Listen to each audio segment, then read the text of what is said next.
Hello दोस्तों।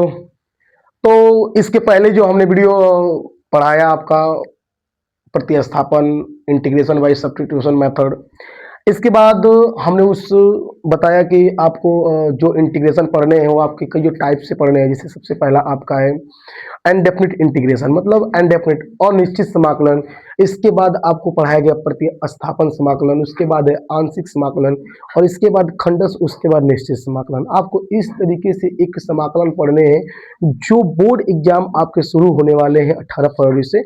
उसी को देखते हुए एक कुछ क्वेश्चनों को प्रैक्टिस, ताकि आपको पेपर में बहुत ज्यादा फायदा हो। उन्हीं क्वेश्चनों को सिलेक्ट किया जा रहा है जो आप इसके बेसिस पे आपको एग्जैक्ट पेपर में तो सवाल नहीं कहें कि आ सकता है, लेकिन कुछ इसी इन्हीं डाटा पे केवल डाटा बदल के आपके क्वेश्चन बन सकते हैं। तो उसी को आज कंटिन्यू करते हैं हम। इसके पहले हमने आपको प्रतिस्थापन समाकलन खत्म करा दिए। कुछ क्वेश्चनों को हमने लिया जो आपके पेपर के लिए इम्पोर्टेंट बने। उसके बाद आज जो हमने एक नया टॉपिक शुरू कर रहे हैं आपके लिए, वो आंशिक भिन्नों द्वारा समाकलन, कह सकते हैं integration by partial math fraction. मतलब अगर इसको देखा जाए तो यह आपके सेशन 26 से 27 लिए आप पढ़ाया जा रहा है, एक रिवीजन की तरह, ताकि आप कुछ क्वेश्चन आप देखें, उसी बेसिस पे आप एक नया क्वेश्चन बनाने का प्रयास करें। आंशिक भिन्न को देखा जाए तो आपके पेपर में लगभग 8-8 नंबर या 5-5 नंबर के सवाल पूछे जाते हैं। तो देर ना करके हम अगर इस सवाल को बताने का प्रयास करें, आंशिक भिन्नों द्वारा समाकलन। अब यहाँ पे आपको कॉन्सेप्ट तो नहीं पढ़ा सकते क्योंकि टाइम बहुत कम है, तो यहाँ हम डायरेक्ट क्वेश्चन को ही बनाने का प्रयास करेंगे। कॉन्सेप्ट की बात किया जाए तो इसमें आंशिक भिन्नों को आप एक इनके बहुत सारे फार्मूले हैं, केवल हम एक तीन ही फार्मूले के द्वारा हम आंशिक भिन्नों को हल कर लेते हैं, क्योंकि तीन ही भिन्न के द्वारा आप आंशिक भिन्न को आसानी से हल कर पाएंगे। क्योंकि यहाँ पे अगर हम कुछ बातें आपको बताने का प्रयास करें तो मतलब देखिए, आंशिक भिन्न का मतलब होता है कि एक बहुपद, एक ऊपर बहुपद दिया होगा, एक आपका नीचे बहुपद दिया होगा। मतलब fx दिया होगा, आपका नीचे gx कह सकते हैं। मतलब अगर ऊपर आपका fx दिया हो, नीचे आपका gx दिया होता है, यहाँ पे हम a और b पुट करते हैं और वहां से आपका a और b का मान ज्ञात करते हैं।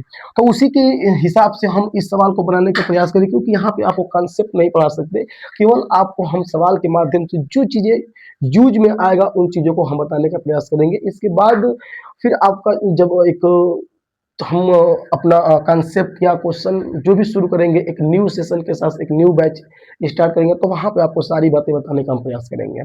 तो यहाँ हम इस सवाल को देखेंगे, देखिए आपके पेपर का ही सवाल है। यहाँ कह रहा है कि आप cos x 1 plus sign x, फिर दिया है कि 2 प्लस साइन x dx का मान होगा। यहाँ पे आप एक चीज देखिए, इसके पहले जितने भी आप फ्रैक्शन जितने भी आप इंटीग्रेशन पढ़े होंगे, वहां पे आपको दिया होगा ऊपर कुछ और वैल्यू, नीचे कुछ और वैल्यू। मैं अगर एक छोटा सा आपको एग्जांपल लूं, तो यहाँ अगर देखा जाए तो इंटीग्रेशन आपका दे रहा है x प्लस 1, और यहाँ आपका अगर x प्लस 2, यहाँ आपसे पूछ दे बताइए इसका इंटीग्रेशन आप कैसे करेंगे। तो यहाँ आप एक देख रहे हैं कि ऊपर आपका नीचे, मतलब आप अगर कभी भी आंशिक भिन्न को हल करें तो आपकी सारी बातें आपके अंदर यहाँ बटे में दिया होगा, हर में दिया होगा, फ्रैक्शन के रूप में दिया होगा। उसको हम हल कैसे करते हैं, तो यहाँ अगर इस सवाल के हिसाब से मैं आपको बताने का प्रयास करूं, तो एक नॉर्मली आप यहाँ अगर देखो तो नॉर्मली आप लिख सकते हैं क्या, कि अगर नॉर्मली आप लिखे तो 1 अपॉन आप कह सकते हैं कि x प्लस 1, और माइनस यहाँ आप x प्लस 2 कह सकते हैं। एक नॉर्मली लिखने का तरीका आपको बताया जाए तो दोनों का अगर एलसीएम देखें तो x प्लस 1 और x प्लस आपका 2 बना लेगा। यहाँ इससे कट करेंगे, ये ऊपर जाएगा, और यहाँ आप कट करेंगे x प्लस 1 हो जाएगा, मतलब x plus 2 minus x minus 1, और नीचे आपका x प्लस 1 और आपका x प्लस दे दिया 2। इससे ये खत्म, आप यहाँ करेंगे, आपका सेम वैल्यू निकल गया। आप इसको अगर लिखने का तरीका देखा जाए तो आप जानते हैं कि जब भी अगर आप इसका इंटीग्रेशन करेंगे x प्लस 1, आप इसको dx लिख लेंगे, और यहाँ करेंगे आप x प्लस 2, आप इसको dx लिख लेंगे। यहाँ आपका हो जाएगा log x प्लस 1, और यहाँ माइनस लगा देंगे आप log x प्लस 2, और एक कांस्टेंट जुड़ जाएगा, इसको हम बोल सकते हैं c। log कभी भी माइनस में हो आप बटे के अंदर लिख पाते हैं, तो x प्लस 1 और नीचे आपका हो जाएगा x प्लस 2, और आपका निकल गया c।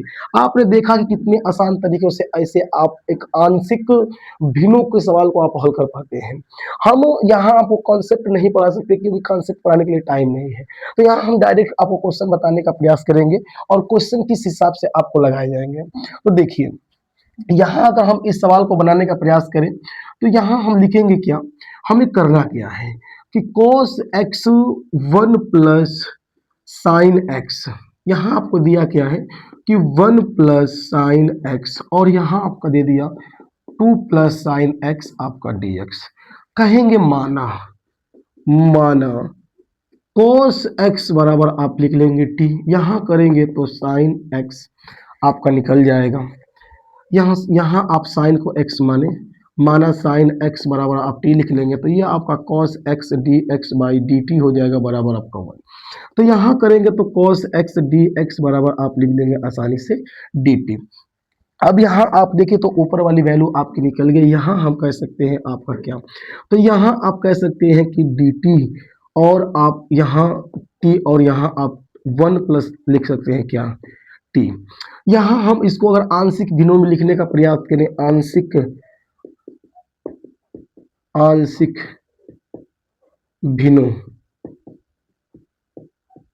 के रूप में, अगर आंशिक भिन्नों के रूप में लिखने का प्रयास करें तो आप लिख सकते हैं क्या 1 upon T minus 1 upon 1 plus T, आपका टोटल का डी टी कर सकते हैं। तो यहाँ आप थोड़ा सा अलग लिखने का प्रयास करें तो 1 बाई टी डी टी हो जाएगा और आपका 1 प्लस टी आपका डी टी हो जाएगा।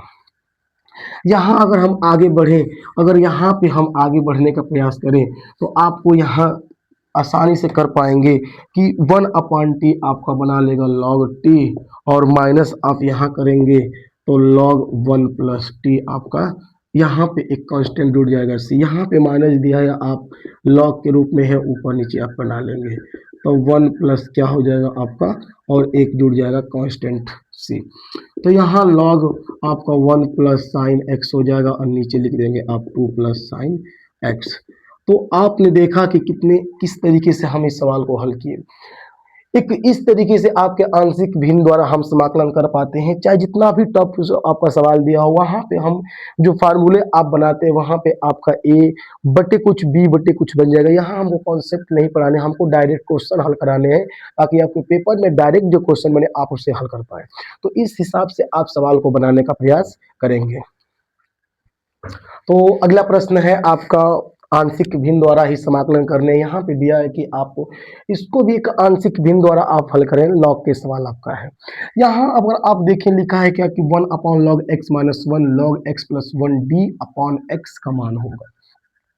यहाँ आप आसानी से लिखने का पहले प्रयास करें कि 1 अपॉन दिया है आपका लॉग एक्स माइनस 1 और आपका लॉग एक्स प्लस 1 और डी एक्स बाई एक्स लिखेंगे माना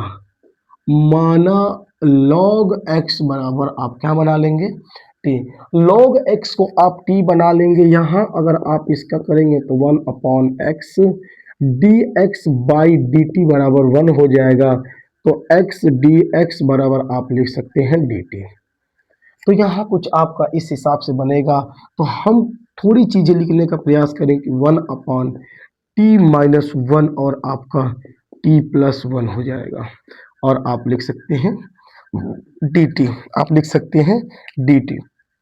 यहाँ अगर आगे हम बढ़ें तो इसको हम एक तरीके से लिखने का प्रयास करेंगे, लिखेंगे आप a अपॉन टी माइनस 1 और plus b upon T plus 1, इसको कहते हैं आंशिक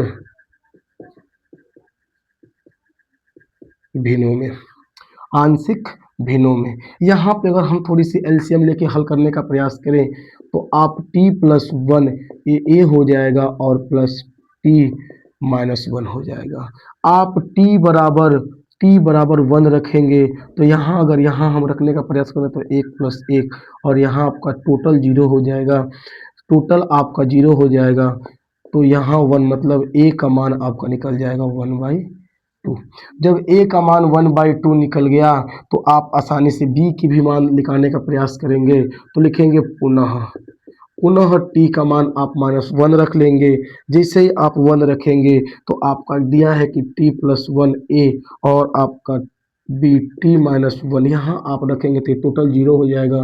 b की वैल्यू आपका 1/-1 बाई आपका 2 निकल जाएगा। आप आसानी से यहाँ पुट करने की बात करेंगे तो यहाँ आप इंटीग्रेशन 1/2 आप लिखेंगे t प्लस 1 और माइनस यहाँ आप dt लिख लें और माइनस लगा दें, माइनस आपका निकल जाएगा -1/2 और यहाँ आप लिख देंगे क्या, t-1। यहाँ अगर हम करें तो आपका log 1/2 बाहर आ जाएगा, log t प्लस आपका निकल जाएगा 1 और यहाँ आप करें तो -1/2 आपका log t, यहाँ कर देंगे log t-1 और प्लस आपका c। हम t को क्या माने हैं, तो t को हमने log माना है, तो 1/2 log x प्लस 1 और यहाँ -1/2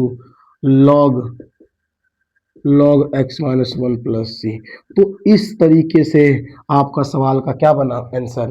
तो यह कुछ आपके सवाल थे जो आंशिक भिन्नों द्वारा समाकलन, यहाँ से आपके पेपर में बहुत ही कम क्वेश्चन बनने का चांस रहता है। तो हम इस वीडियो को इतना ही रहने देंगे। इसके अगला जो टॉपिक आपका बनेगा वह बनेगा खंडस और आंशिक के सवाल। अगर इसके अलावा आपको कोई सवाल में दिक्कत हो तो आप कमेंट करें। अगर वीडियो अच्छा लगे तो लाइक सब्सक्राइब शेयर जरूर करें। और आज के लिए इतना ही, मिलते हैं अगले वीडियो में। धन्यवाद।